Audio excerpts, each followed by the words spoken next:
Season 1 of The Beast in Me is a story about grief, guilt, power, and the darkness people hide about themselves.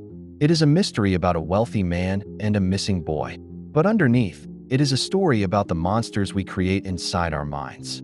This season follows Aggie Wiggs, a Pulitzer-winning writer who carries the heavy pain of losing her son, and Nile Jarvis, a dangerous and powerful man who uses fear and manipulation to get what he wants.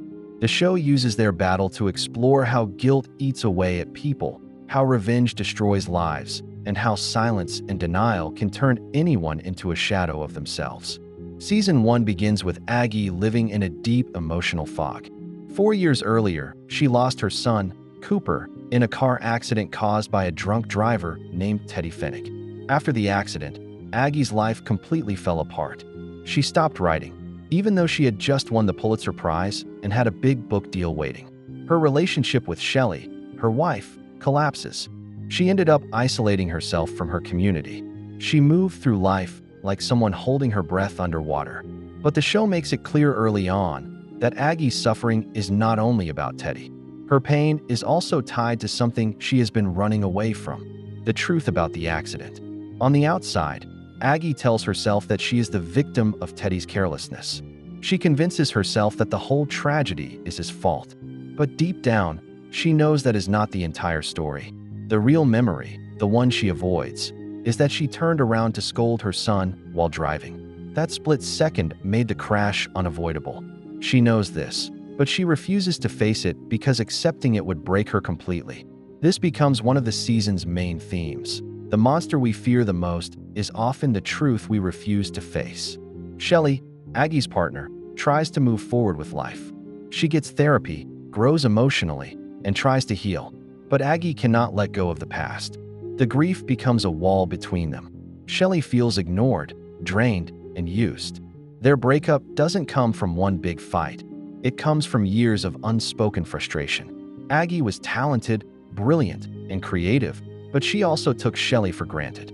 That imbalance finally breaks them apart. Their separation shows that grief doesn't only hurt the person who suffers. It damages the people standing closest to them as well.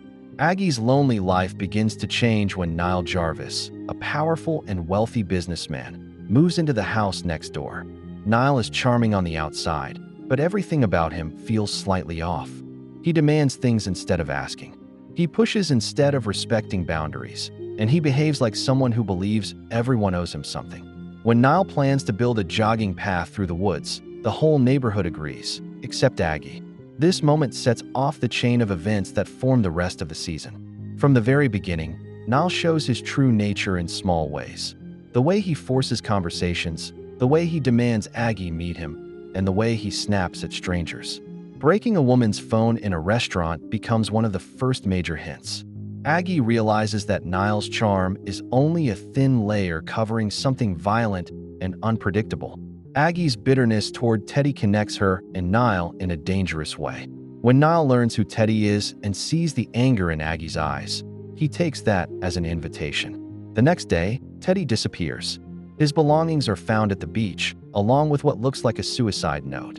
Teddy's disappearance becomes the turning point of the entire season. It pushes Aggie into the mystery, forces her to face her guilt, and sets her on a dangerous path with Nile Jarvis.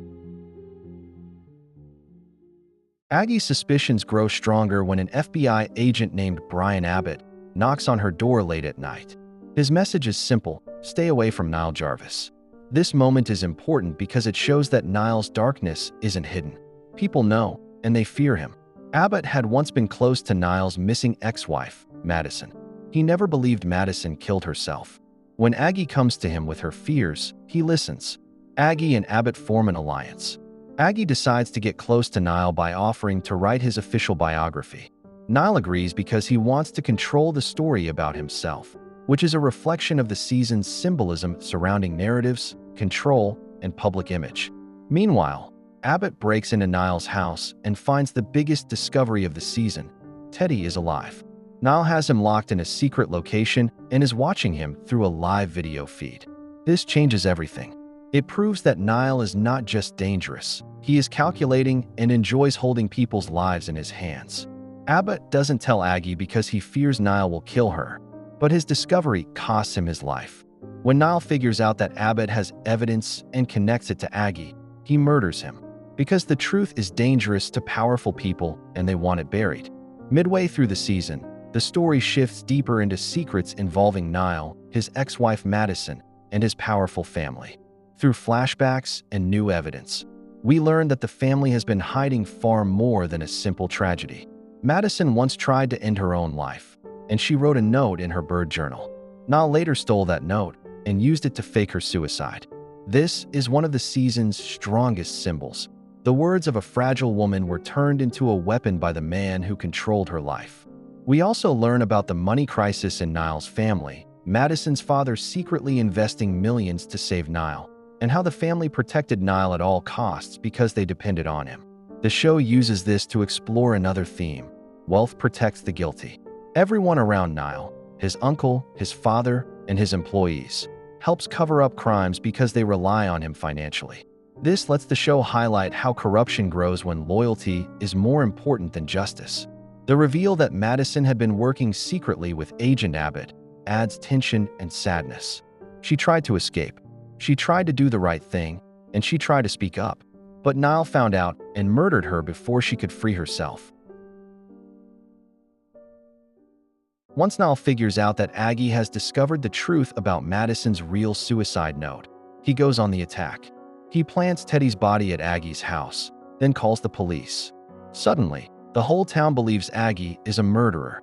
She is forced to run, alone, afraid, and unsure who to trust. This moment connects back to the theme of guilt.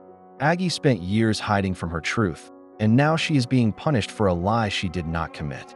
It is a painful but powerful parallel.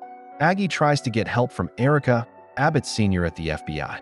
But Erica is trapped too. She made a deal with Nile's uncle years earlier to protect her own husband. Now she can't help Aggie without risking her family. This adds another layer to the season's message. People often stay silent because someone stronger is holding their fear. In one of the most emotional scenes of the season, Aggie goes to Nina, Nile's current wife, and finally speaks her truth. She admits something she has not said out loud since the accident, that she was partly responsible for Cooper's death. For the first time, Aggie stops lying to herself. She stops running from her guilt, and she stops blaming Teddy, the world, and life. She faces the thing that haunts her. This confession becomes the heart of the entire season. The beast in Aggie was not Nile, or Teddy, or the world. It was guilt. Aggie's honesty shakes Nina. She realizes that she has also been lying to herself for years. She always suspected Nile killed Madison. She knew something was wrong, but she chose comfort over truth. She chose wealth over responsibility, and she chose safety over morality. Nina realizes she has been protecting a monster because she didn't want to lose her lifestyle. That night, Nina confronts Nile. He confesses everything: the murders, the lies, and the manipulations. He even blames her for Madison's death, telling her she wanted the power but never had the courage to cross the line. Luckily, Nina recorded every single word. In this moment, the show reveals one of its strongest messages. When someone has the courage to finally confront a monster, the monster will eventually fall. Nile is arrested and sentenced to 3 consecutive life sentences, and Aggie's name is cleared. Meanwhile, Nile's uncle Rick faces his own breaking point. He has spent decades cleaning up Nile's messes. He has watched Nile destroy lives, cause his father endless stress, and tear the whole family apart. When Martin, Niles' father, suffers a stroke from all the stress, something inside Rick finally snaps. In a moment he believes is mercy, he kills his own brother. Martin spent his entire life chasing the idea of leaving behind a great legacy, something people would admire long after he was gone. But now that the truth about how they built that legacy is coming out, Rick can't let his brother die with the weight of that reality. He can't let Martin's final thought be the realization of what his legacy truly is. He then turns himself in and uses his connections to have Nile murdered in prison, because no cage would ever be enough for all the horrible things Nile has done. The season ends with Aggie finally writing her book, The Beast in Me. Through her writing, she reflects on how vengeance grows inside people.